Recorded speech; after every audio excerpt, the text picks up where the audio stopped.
अभी हमारे बीच पप्पू यादव कौन बनेगा?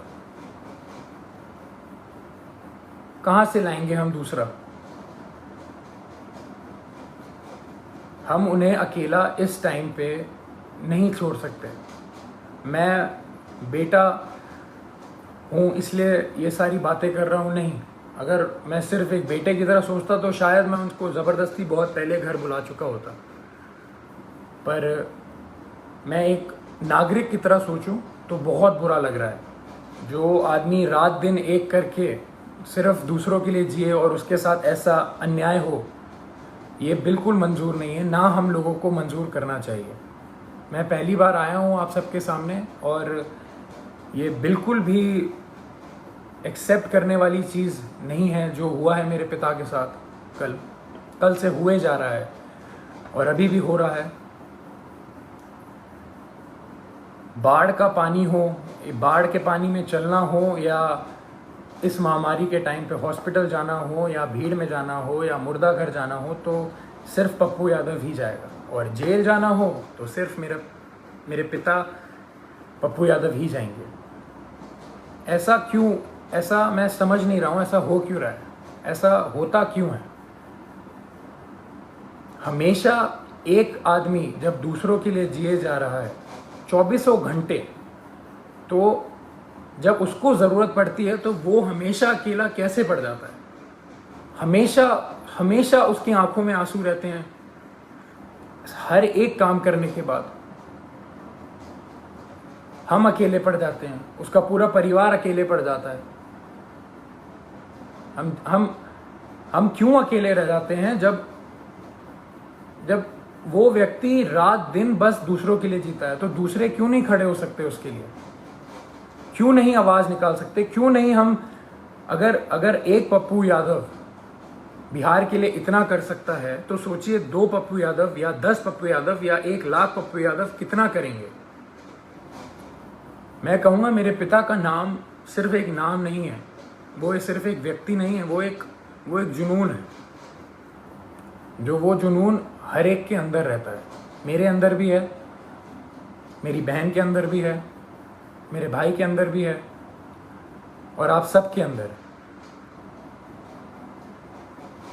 वो सारा जुनून एक साथ अगर काम करे तो हमारा जो पहला पप्पू यादव है वो कभी अकेला नहीं पड़ेगा। मैं दिल से खुशगुजार हूँ आप सबका कि हम सब ने कल बहुत बहुत प्यार दिया, बहुत स्नेह दिया मेरे पिता को, पर अभी रुकने की बारी नहीं है। उनको अभी तक हरास किया जा रहा है। जैसे कल रात से वो सोए नहीं हैं, खाए नहीं हैं, उनको दवाइयाँ उनको दवाई खानी होती है, उनको शुगर है, उनका 1.25 महीने पहले ऑपरेशन हुआ है, राइट पैर की नसें उनकी वीक हैं, तो खून सर्कुलेशन नहीं होता है उनके राइट पैर में अच्छे से। और किस जुर्म में ये सज़ा उनको दी जा रही है, मैं ये पूछना चाहता हूँ। और जिनकी वजह से हो रहा है वो बहुत अच्छे से जानते हैं कौन कौन है, और ये बिल्कुल ना समझें कि किसी को नहीं पता है कि किसकी वजह से हो रहा है ये और क्यों हो रहा है। यहाँ कोई बच्चा नहीं है और कोई डरा हुआ नहीं है। पप्पू यादव ना कभी किसी से डरा है, ना कभी डरेगा। जब ये जुनून हर एक के अंदर है और हर एक बंदा, हर एक माँ, हर एक बेटी, हर एक भाई जब उसके पीछे खड़ा रहेगा और उसको पूरा विश्वास है कि हर एक बिहार का व्यक्ति उनके साथ है, वो कल साबित हुआ है। मैं बस ये कह रहा हूँ कि वो सिर्फ कल पे ही सीमित नहीं होना चाहिए, ये मुहिम चलती रहनी चाहिए। यही मेरे पिता का सबसे बड़ी जीत है। उनको पद से कोई लेना देना नहीं है। उनकी सबसे बड़ी जीत ही इसमें है कि उनके साथ सारे सच्चे लोग खड़े रहें, पूरा बिहार खड़े रहे। बिहार खुश रहे, उनकी सबसे बड़ी जीत यही है।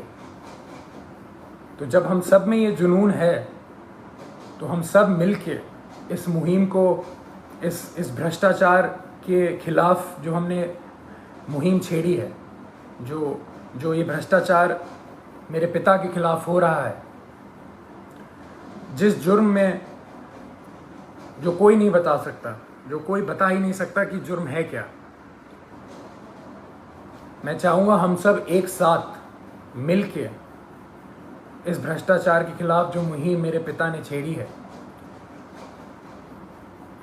लाखों की कतार में हम एक सब मिलके इसके खिलाफ आवाज़ उठाएं और मेरे पिता को जो जीत हमेशा देखी है उन्होंने बिहार के लिए, वो रास्ता, वो राह, वो पथ पे हम सबको चलते रहना है। इसी में उनकी सबसे बड़ी खुशी और सबसे बड़ी जीत है।